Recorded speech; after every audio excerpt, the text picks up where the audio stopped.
today we're talking with Professor Ziska Fields.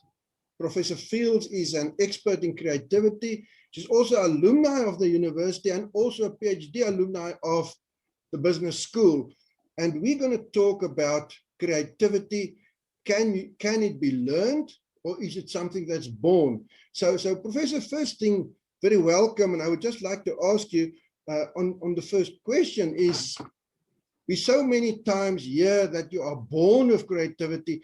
Is this the alpha and omega, or can you actually learn creativity as well? Thank you, Professor Bishop, for that introduction and also the good question. Actually, the answer to your question, there's two answers. The first answer is yes, all of us are born with creativity. That is our superpower, which I would say God has given all of us. And that is also the reason why we developed as a species, because we use our imagination, we use our curiosity and our creativity to actually develop things. And that is why we also develop all these technologies that make our lives easier. So yes, we are born with it. Unfortunately, and that's the downfall, as you grow older and go through the schooling system, you actually lose your creativity. Not totally, but for example, when kindergarten children were tested, there were about 1,500 of them. 98% of them were creative and they had a geniusness in terms of their creativity. But as they tested the same students over a period of 10, 12 years, they actually lost their creativity. And when we look at adults, we can say that only like 5% of adults or their capacity is actually creative. And that is because the schooling system actually forces us into little blocks. They focus on our intelligence more than all the other capacities that we have. And as we know, our education system needs an overhaul. But yes, creativity can also be taught. And why creativity can be taught is it is a cognitive skill that you can develop. There's certain processes that you can follow. So step 1, step 2, step 3, so you can use that process. It also helps you in terms of problem solving. There's different models, tools, techniques that people can learn and can apply. So in terms of innovation, even in business, like if you think about you want to enhance your service delivery, a lot of that goes into problem solving and creativity. And what we need to do is to actually take our creativity now and turn it into innovation so that it can add value. Creativity must not just stop with creativity, and that is where the learning continues. So I hope I answered that question. Yes, very interesting. I want to ask you, so this is something for the youth. We must start earlier.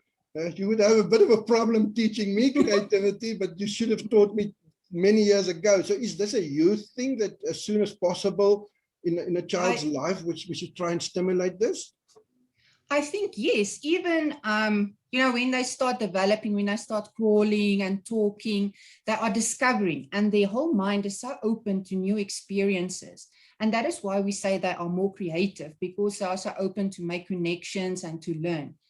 And I would say the schooling system should actually start from grade 1. But you should actually start before that. Even as a parent, you should start and think about how can you enhance the creativity of your child. In your view, what are the important factors that we should consider in initiating more creative education? And if so, specifically in South Africa, where we have also people from all over Africa that joins our economy and study over here, or they work here and they go back and they can take what they've learned back to the African countries. These cultural differences, is it possible to merge them and to get some factors that we can initiate or awaken some creativity amongst our young people? We have Africans in Africa, which is very creative.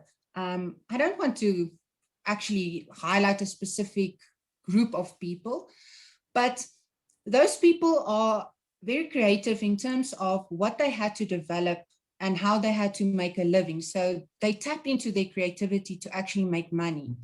And they don't really realize that they are using their creativity. They just see, well, it's something that I saw or did or think I need to do. And they link it to entrepreneurship more than entrepreneurship actually starts with your creativity. And that creativity turns into something that you want to sell to other people. So I would say Africa is very unique in terms of the ability to be creative and in terms of our cultures. And we can actually learn a lot from every different culture that we have. Creativity is not only for one culture or for two cultures or for somebody who actually ignites it in their people, but it is something that is like, I would say, almost cosmic, almost like a geniusness. And that is why it's so important that we should focus on Africa and say that we need to build Africa. Africa's got an African creativity, African innovation, a mentality that we haven't tapped in. But if we look at the examples of African people coming up with wonderful ideas and actually come up with these innovations, we actually realize that our cognitive skill in terms of that is actually very unique. So my answer is yes, we need to tap into different cultures. We can highlight the cultures who is not so supportive of creativity, but then again, if we give it another name, maybe instead of this airy-fairy concept, we can link it to entrepreneurship. It will make more sense to them than to say develop more creativity, rather develop more entrepreneurial thinking. And people will actually support that more. There's also a concept of cultural hacking, where we can actually tap into different cultures and actually identify what are they using in their culture to make them stand out, to make them unique in a specific area. So if we can, maybe, and this is the area for much research, I think, that we can actually tap into different cultures in Africa and see what we can learn from one another and actually develop the entrepreneurial mindset linked to creativity, our imagination, and so forth. So yes, cultures is very important. It plays a role. So we need to know, especially parents, they need to know if they are in a culture that actually supports creativity, innovation, entrepreneurship or not.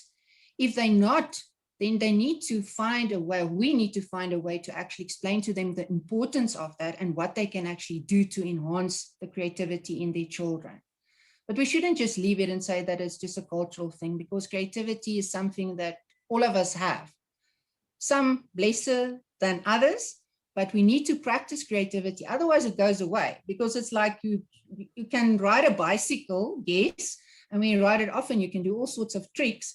But if you are getting older and you haven't been on a bicycle for a while, you still need to try and balance yourself, otherwise, and you cannot do the tricks that you did like 50 years ago. So creativity is the same. It must be practiced and it must be stimulated, and we must be talking about it. So I hope I answered all the things. Yes, you did. You see, that is why I haven't given into the urge to buy myself a big bike again. I don't think I'm on the same skill levels when I last got off 30 years ago. Or like me and horse riding as well, Yeah. Young, but now I don't know so much. Yeah. Prof, thanks, man. Thanks a lot. Really, it's been a pleasure talking to you. Maybe later in the year we can follow this up with a more focused approach. But I'm so glad you touched on creativity and entrepreneurship. I mean, that is where we can make a real difference in Africa, and to help our people to develop. So thank you very much for your brief insight, and thanks very much. Thank you. It's a pleasure, and thank you for inviting me as well.